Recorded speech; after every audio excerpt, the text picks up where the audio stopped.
Hello students, welcome to the joint academy. So आज हम start करने जा रहे हैं हमारे बायोमोलिक्यूल्स वाले पेपर का ही एक और बहुत ही interesting chapter which are my nucleic acids. वैसे न्यूक्लिक एसिड तो आप लोगों ने शायद 12th में भी पढ़ा होगा। जिन्होंने बायो रखी थी उन्होंने तो कहा कि अच्छे से पढ़ा होगा। तो इस चैप्टर को फिर से हम यहाँ पे क्यों पढ़ रहे हैं? क्योंकि ये चैप्टर आपके एंट्रेंस पॉइंट ऑफ व्यू से भी इम्पोर्टेंट है और आपको इसमें मार्क्स भी स्कोर करने हैं अपने ग्रेजुएशन के एग्जाम्स में, है ना? तो इसीलिए ये चैप्टर की स्टडी करना काफी ज्यादा इम्पोर्टेंट है। अब अगर मैं इसको बायो पॉइंट ऑफ व्यू से बोलूं तब हम समझेंगे कि न्यूक्लिक एसिड क्या है। जो हमारे डीएनए हैं, आरएनए है, ये दो चीजें होती हैं and these are generally responsible for my transmitting of genetic information. तो आप बोल दोगे कि बस जेनेटिक इंफॉर्मेशन इधर से उधर लेके जा रहे हैं, या फिर आप थोड़ा बहुत उसके बारे में और बोल दोगे कि इसमें नाइट्रोजनस बेस होते हैं, इसमें ये नाइट्रोजनस बेस है, एक सेंट्रल डॉगमा पढ़ा होगा आप लोगों ने। तो वो सब चीजें, रेप्लिकेशन, ट्रांसक्रिप्शन, इन सब चीजों के बारे में आप बात करोगे। लेकिन अगर मैं इसको केमिस्ट्री पॉइंट ऑफ व्यू से देखूं तो इसमें काफी सारी चीजें हैं और वो चीजों को पढ़ना हमारे लिए काफी इंपॉर्टेंट है। क्योंकि जैसे हम एमिनो एसिड वाले चैप्टर में समझ रहे थे कि अगर एक एमिनो एसिड के चेंज होने से पूरे प्रोटीन की स्ट्रक्चर चेंज हो सकती है, वैसे ही अगर हमारे डीएनए में कुछ भी एक चीज में भी प्रॉब्लम आई या एक भी नाइट्रोजनस बेस चेंज हुआ तब भी ये काफी बड़ी प्रॉब्लम क्रिएट कर सकता है हमारे बॉडी में। तो it is a very important part related to our health. ठीक है, उसके बाद इसमें हमें और क्या क्या चीजें पढ़नी है। सबसे ज्यादा इंपॉर्टेंट है इसका कॉन्स्टिट्यूएंट ही पढ़ना। तो हम देखेंगे कि इसमें क्या क्या चीजें होती है, फिर उसके कंस्टिट्यूएंट को पढ़ेंगे, फिर हम उसमें टाइप्स को पढ़ेंगे और डिफरेंशिएट करेंगे उनको केमिकली कि इसमें केमिकली क्या क्या डिफरेंस है। उसके लिए हम देखेंगे उसमें फंक्शनल ग्रुप्स कौन से हैं, कैसी बॉन्डिंग हो रही है, ग्लाइकोसिडिक बॉन्डिंग क्या है, फॉस्फोडाइएस्टर बॉन्डिंग क्या है, 5 to 3, 3 to 5 वो क्या चीज होती है, डीएनए रेप्लिकेशन क्या है, इन सभी चीजों के बारे में पढ़ेंगे। तो ये चैप्टर काफी ज्यादा इंटरेस्टिंग भी है और काफी ज्यादा इंपॉर्टेंट भी है। ठीक है, अच्छा, ये चैप्टर अगर आप देखो तो ये काफी ज्यादा रिलेटेड है आपके amino acid, peptide and proteins वाले चैप्टर के साथ। क्योंकि उसमें हम पढ़ रहे थे प्रोटीन्स क्या थे, they were a long chain polymer of amino acid. वैसे ही मेरा जो न्यूक्लिक एसिड है वो भी, या जो भी मेरा दो टाइप का न्यूक्लिक एसिड है, डीएनए हो या आरएनए हो, वो भी एक लॉन्ग चेन पॉलीमर ही है डिफरेंट चीजों का। तो वो चीजें क्या है एक एक करके पढ़ते हैं, समझते जाते हैं कि क्या क्या चीज है। So let's see that. सबसे पहले आपको समझना जरूरी है कि न्यूक्लिक एसिड है क्या चीज। न्यूक्लिक एसिड को जब साइंटिस्ट लोगों ने पहले देखा तो उन्हें ये चीज मिली कुछ इस फॉर्म में, which are known as my nucleoprotein. Nucleoprotein यानी जो हमारा सेल था, अगर मैं आप कोई भी एक नॉर्मल सेल बोलूं तो आपको पता है कि हर सेल में एक न्यूक्लियस होता है, कुछ साइटोप्लाज्म होता है, फिर उसके सेल वॉल होती है, इतना स्ट्रक्चर होता है और बेसिक कुछ कुछ उसके सेल ऑर्गेनेल्स होते हैं। एनिमल सेल, प्लांट सेल आप डिफरेंशिएट कर सकते हो, वो मैं यहाँ नहीं पढ़ाऊंगी। पढ़ाना ये चाहती हूँ कि ये जो मेरा न्यूक्लियस है, ये जो मेरा न्यूक्लियस है मेरे सेल का, तो इसका सबसे ज्यादा इंपॉर्टेंट पार्ट क्या है। इसका सबसे ज्यादा इंपॉर्टेंस ये है कि ये मेरे सेल की हर एक्टिविटी को कंट्रोल करता है। तो ये जो सेल की एक्टिविटी कंट्रोल करता है, तो साइंटिस्ट लोगों ने इस चीज को निकाला, इसकी काफी अच्छे से स्टडी की। तो इसमें इनको चीज मिली जो कि बोला गया, जिसका नाम था न्यूक्लियोप्रोटीन। अब ये न्यूक्लियोप्रोटीन क्या चीज है? Nucleoprotein is made up of two things. First one is my nucleic acid and the second one is my proteins. तो यही दो चीजों को हम लोगों ने देखा जब हम लोगों ने न्यूक्लिक की स्टडी की। तब पता चला प्रोटीन तो हमारा जो बाकी सब प्रोटीन्स है, वैसे ही यहाँ पर भी कुछ different type of proteins present होते हैं। उन प्रोटीन के ऊपर कुछ एक बाइंड हुआ होता है, कुछ एक एकदम थ्रेड लाइक स्ट्रक्चर था। This thread like structure was nothing else but my nucleic acid. Acid इन्हें इसलिए बोला गया। अच्छा, नाम भी देख लेते, नामकरण कैसे हुआ। नामकरण इनका कुछ ऐसे हुआ कि ये प्रेजेंट थे न्यूक्लियस के अंदर, इसलिए ये हो गए न्यूक्लिक। और इनका नेचर देखा गया कि ये जनरली एसिडिक नेचर के थे, इसलिए इसका नाम पड़ गया न्यूक्लिक एसिड। ठीक है, तो इस चीज को आप समझेंगे। तो न्यूक्लिक एसिड जो इन्होंने देखे, इन्होंने डिफरेंट डिफरेंट ऑर्गेनिज्म के सेल्स लिए, कोई भी लिविंग ऑर्गेनिज्म हो या अगर वो प्लांट हो, एनिमल हो, बैक्टीरिया हो, डिफरेंट डिफरेंट के लिए स्टडी किया और पता चला कि 2 टाइप के न्यूक्लिक एसिड्स होते हैं। कौन से? एक होता है हमारा deoxyribose nucleic acid which is known as my DNA, and the other one was my ribonucleic acid which was called as RNA।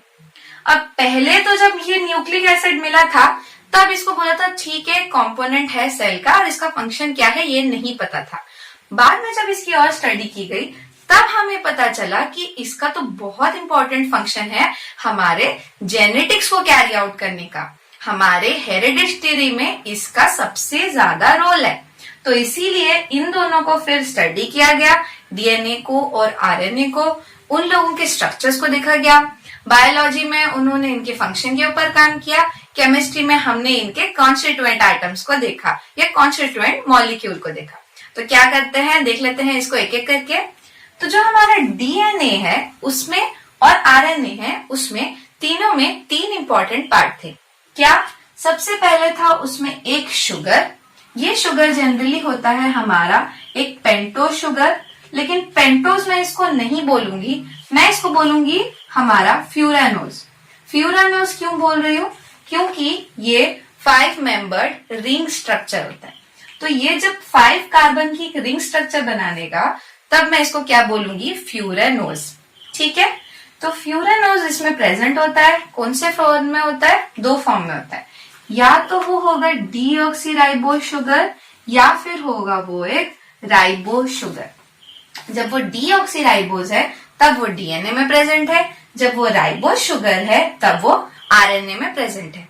अब इसके नाम से ही इसके स्ट्रक्चर को हम डिफाइन कर सकते हैं कि अगर मैं कोई भी राइबोज शुगर उठा के आपको दिखा दूं तो राइबोज शुगर के जो 2nd कार्बन पे जो OH प्रेजेंट है उसको ही हम जब रिमूव करके H बना देते हैं, यानी उसमें से एक ऑक्सीजन रिमूव हो गया, तो इसीलिए इसका नाम पड़ गया डीऑक्सीराइबोज शुगर। ठीक है, तो ये जो चीजें देखी गई, फिर उसमें देखा गया कि इसमें एक नाइट्रोजनस बेस था। इस नाइट्रोजनस बेस में different different nitrogenous bases present थे, DNA के लिए और RNA के लिए। एक इसमें ये था, जो ये कॉमन डिफरेंस था वो था ये कि यहाँ पे था हमारा ATGC यानी adenine, thymine, guanine and cytosine, लेकिन मेरे RNA में ये थाइमिन ही नहीं प्रेजेंट था। जब भी थाइमिन आना चाहिए था उस जगह पे आ जाता था मेरा यूरेसिल। तो ये एक बहुत बड़ा डिफरेंस देखा गया हमारे DNA एंड RNA में। ठीक है, तो ये थे कुछ मेरे nitrogenous base pair. Nitrogenous base pair का मेन काम क्या हुआ वो समझते हैं। इन्होंने क्या किया, इन्होंने ही सारी इंफॉर्मेशन कैरी आउट करने का जिम्मा ले लिया। यानी जो मेरे DNA का मेन पार्ट है जहां इंफॉर्मेशन स्टोर हो रही है, जिस कोड की वजह से, वो कोड ही प्रोवाइड करते हैं ये 2 नाइट्रोजनस बेस पेयर्स। और बेस पेयर बोला जा रहा है यानी कि जब अगर मैं आपको बोलूं कि जो DNA होता है वो क्या होता है, वो डबल स्टैंडर्ड होता है। तो जब ये डबल स्टैंडर्ड होता है तब इसमें क्यों ये डबल स्टैंडर्ड बन रहा है? क्योंकि इनके 2 बेसिस के बीच में बॉन्ड्स बनना शुरू होता है। तो ये जो बेस पेयरिंग है, इस बेस पेयरिंग का एक पर्टिकुलर रूल है। ऐसा नहीं है कि हम किसके साथ भी किसी को जोड़ दें। उस पर्टिकुलर रूल का नाम होता है complementary base pairing. Complementary base pairing. Complementary base pairing क्या बोलता है कि हमेशा एक प्यूरिन नाइट्रोजन बेस एक पिरामिडिन नाइट्रोजन बेस के साथ ही लगेगा, और कौन सा प्यूरिन किस पिरामिडिन के साथ लगेगा वो भी डिफाइन किया था। उन्होंने बोला कि A हमेशा T के साथ बॉन्ड करेगा और G हमेशा C के साथ बॉन्ड करेगा। ठीक है, तो ये हमें खासो खास ध्यान रखना है कि A T और G C के बीच में ही बॉन्ड बनते हैं, ऐसे क्रॉस बॉन्डिंग नहीं होती। ठीक है, अब ये प्यूरिन पिरामिडिन क्या है? तो बायोलॉजिस्ट लोगों ने तो बस बता दिया कि इसमें क्या चीजें हैं। केमिस्ट लोगों ने इसकी स्टडी की तब हमें पता चला कि क्या जो प्यूरिन का स्ट्रक्चर है वो कुछ ऐसा था, यानी it was a double heterocyclic ring double heterocyclic ring में यहाँ पे देखा गया कि प्यूरिन की स्ट्रक्चर ये है और पिरिमिडीन क्या था, एक सिंगल हेट्रोसाइक्लिक रिंग था। ठीक है, तो हम लोगों ने इन स्ट्रक्चर्स के ही डिफरेंट डेरिवेटिव्स को स्टडी किया और हमें पता चला कि ये ATGC का स्ट्रक्चर क्या है। चैप्टर में आगे मैं वो सारा कुछ करवाऊंगी, आपको बिल्कुल उसकी टेंशन लेने की जरूरत नहीं है। अभी आपको समझना है कि प्यूरिन क्या है और पिरिमिडीन क्या है। सो प्यूरिन बेसिस जो भी थे उसमें ये उसका बेसिक स्ट्रक्चर है और उसके बाद ही उसमें हम लोगों ने उसके डिफरेंट डेरिवेटिव्स बनाए और डिफरेंट डेरिवेटिव्स बनाने के बाद हम लोगों ने निकाला कि क्या क्या उसमें पॉसिबिलिटीज प्रेजेंट है, मतलब कौन से फंक्शनल ग्रुप इसमें और ऐड की जा सकती हैं। उसी हिसाब से फिर हम लोगों ने देखा प्यूरिन्स में भी कुछ वैसे ही थे। फिर उसके बाद क्या चीज देखा गया, फिर देखा गया हमारा फॉस्फेट ग्रुप। फॉस्फेट ग्रुप क्या चीज है, फॉस्फेट है हमारा PO4 3-। ठीक है, यानी एक फॉस्फर के साथ आपके 4 ऑक्सीजन लगे होंगे, एक फॉस्फर के साथ 4 ऑक्सीजन लगे होंगे और 3 पे आप बोल सकते हो नेगेटिव चार्ज है। लेकिन एक्जैक्टली वैसा होता नहीं है, होता कुछ और है, वो हम देखेंगे क्योंकि जब हम लोग इसकी लिंकेज पढ़ेंगे तब आपको वो चीज ज्यादा समझ आएगी। अभी के लिए आपको ये समझना है कि ये जो फॉस्फेट है ये एंड ये जो मेरा शुगर है, शुगर एंड फॉस्फेट, इन दोनों के कॉम्बिनेशन से मुझे मिलता है मेरा बैकबोन। क्या मिलता है मुझे, मेरा बैकबोन। तो अगर आपको याद होगा प्रोटीन का स्ट्रक्चर जब हम पढ़ रहे थे उसमें हम बोलते हैं कि पॉलीअमाइड चेन होती है वो बैकबोन प्रोवाइड करती है, तो उसकी जो अमाइड लिंकेज है वही उसकी बैकबोन थी। यहाँ पे जो बैकबोन है मेरे DNA की और RNA की, that is my sugar plus phosphate. ठीक है, तो इन दोनों का इंपॉर्टेंस होता है बैकबोन प्रोवाइड करना। किसके लिए, इस नाइट्रोजनस बेस को ये बैकबोन प्रोवाइड करते हैं और ये जो नाइट्रोजनस बेस है ये ही अपनी पेयरिंग करवाकर हमें डिफरेंट टाइप ऑफ DNA या डिफरेंट टाइप ऑफ RNA देती है। ठीक है, इसमें और भी चीजें हैं, वो जो सॉरी 3' 5' वो सारी चीजें, तो वो आगे पढ़ेंगे। अभी एक और चीज बहुत जनरल सी चीज है उसको देख लेते हैं। होता क्या है, अगर मैं बोलूं कि सिर्फ मेरे पास शुगर और नाइट्रोजनस बेस है, जब मैं इन दोनों का कॉम्बिनेशन पढ़ूं तो that combination is called my nucleoside. Nucleoside कब होता है, जब शुगर और नाइट्रोजनस बेस प्रेजेंट होते हैं। जब तक इनके पास फॉस्फेट नहीं आता ये अकेले मायूस हैं और ये सिर्फ न्यूक्लियोसाइड की फॉर्म में है। लेकिन जैसे ही इनके पास फॉस्फेट आ जाता है, ये अपनी बैकबोन बना पाते हैं, तब ये आ जाते हैं जिसका नाम होता है न्यूक्लियोटाइड की फॉर्म में। और ये न्यूक्लियोटाइड ही होता है हमारा सब यूनिट या basic monomer of my DNA और RNA और माय न्यूक्लिक एसिड। तो होता क्या है, इसी की लॉन्ग चेन बनती है, इसमें डिफरेंट टाइप ऑफ बॉन्डिंग होती है। कौन सी बॉन्डिंग है वो हम पढ़ेंगे। तो ये जो बॉन्ड बनाते हैं इसकी वजह से ही हमें हमारा न्यूक्लिक एसिड मिलता है। ठीक है, तो इसीलिए इसको मैं क्या बोलूंगी, this is my basic unit of my nucleic acid.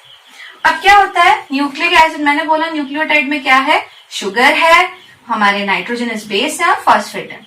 अगर मैं बस इसको डायग्रामेटिकली रिप्रेजेंट करने की कोशिश करूं तो ये कुछ ऐसा है कि एक 5 मेंबर ये शुगर हो जाएगा, उसका 5 मेंबर्ड शुगर है, उसके साथ यहाँ पे एक बॉन्ड लगा होता है, बॉन्ड लग के ये बन जाता है उसका नाइट्रोजनस बेस। तो ये नाइट्रोजनस बेस के साथ लिंक करता है फर्स्ट, फिर क्या करता है दूसरे एंड पे ये एक फॉस्फेट ग्रुप के साथ बॉन्ड करता है। ठीक है, तो ये है उसका बेसिक न्यूक्लियोटाइड। अब ऐसे ही न्यूक्लियोटाइड इसके ऊपर होंगे, ऐसे ही न्यूक्लियोटाइड इसके नीचे होंगे, डिफरेंट लेंथ ऑफ चेन बनती चली जाएगी और ये बन जाएगा मेरा एक स्ट्रैंड ऑफ DNA। फिर क्या होता है, फिर मैं इसे ही इधर पे एक और बना दूंगी। अब थोड़ा बना के देखें उसको, चलो बना के। यहाँ पर जो आप देख रहे हो ऐसे ही लेंथ ऑफ चेन बनते चली जाती है। जो मेरा फॉस्फेट है वो मेरे शुगर के साथ बॉन्ड बनाना शुरू करता है। शुगर पे यहाँ पे क्या होता है, OH होता है, इसीलिए ये क्या करता है एस्टर टाइप ऑफ बॉन्ड बनाता है। Hence it is called my phosphoester bond।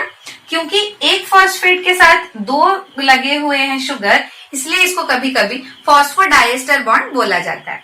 फिर क्या होता है, यहाँ पे जो लगा है शुगर और nitrogenous base, this bond is called my glycosidic bond. ठीक है, फिर क्या करता है, ये जो आप देख पा रहे होगे, मैं बोल रही थी बैकबोन, ये जो पार्ट है शुगर और phosphate, this is exactly what my backbone is. लेकिन ये जो अंदर की तरफ नाइट्रोजनस बेस है, ये इतना वाला पार्ट अपना फ्री रखते हैं to bind with another such strand. तो क्या होता है, अब यहाँ पर एक और स्टैंड ऐसा ही बना लूंगी जिसका अंदर की तरफ नाइट्रोजनस बेस प्रेजेंट हो और बाहर की तरफ मेरी ये चीजें प्रेजेंट हो। तो होता क्या है, ये अपने कॉम्प्लीमेंट्री रूल के हिसाब से यहाँ पर बेस पेयरिंग शुरू कर देंगे और फिर मुझे मिल जाएगा मेरा डबल हेलिकल डीएनए स्ट्रक्चर, यानी वो एक हेलिक्स बनाना शुरू करते हैं। इसी हेलिक्स की स्टडी की थी हमारे वॉटसन एंड क्रिक ने, और वो सारी चीजें वैसे आपको पढ़नी नहीं है, लेकिन समझना जरूरी ये है क्योंकि वो काफी ज्यादा इंपॉर्टेंट पर्सन थे और उन लोगों को मिला गया था नोबेल प्राइज इस चीज के लिए।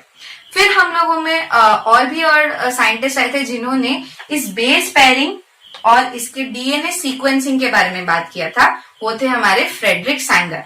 तो ऐसे ही काफी इंपॉर्टेंट लोग थे। ये आज तक भी इस पे रिसर्च चलता रहता है क्योंकि ये जो पार्ट है, ये जो बेस पेयरिंग वाला पार्ट है, इसमें अगर एक भी बेस में चेंजेस आए तो हमें काफी सीरियस डिजीजेस हो सकती हैं। तो इन्हीं सब चीजों की स्टडी की जाती है। तो आपको चैप्टर में मैं इन्हीं सब चीजों के बारे में आगे बताऊंगी। हम काफी इन डिटेल पढ़ेंगे इस चीज को कि हमारा शुगर क्या है, उसका नेचर क्या है, हमारे नाइट्रोजनस बेसिस क्या है, कौन से कार्बन या कौन से नाइट्रोजन के साथ किसकी बॉन्डिंग होती है। बॉन्डिंग पढ़ना हमारे लिए सबसे ज्यादा इम्पोर्टेंट है क्योंकि chemistry is all about bonding. फिर उसके बाद हमें पढ़ने हैं उसके फॉस्फेट ग्रुप के बारे में और फिर हम देखेंगे कि डीएनए और आरएनए में क्या डिफरेंसेस हैं। इसी के साथ मैं कुछ आपके इसमें रिएक्शंस भी बताऊंगी, इससे रिलेटेड रिएक्शंस कौन सी है, और फिर that's the end of a chapter. So अभी के लिए इतना ही। I hope you continue with us, और जो भी डाउट्स हैं you can easily WhatsApp us on our WhatsApp group. You have been provided with the number, और आप उस पे अपने डाउट्स पुट कर सकते हैं और हम उस डाउट को जल्दी से जल्दी क्लियर करने की कोशिश करेंगे। चैप्टर खत्म होते ही आपको मिलेगा इसके नोट्स, तो आप नोट्स के साथ भी टैली कर सकते हैं, but still I would recommend कि आप चैप्टर के साथ ही अपने नोट्स बनाते जाएं ताकि पढ़ने में आपको आसानी हो। ठीक है, so that's all for this lecture now. Thank you.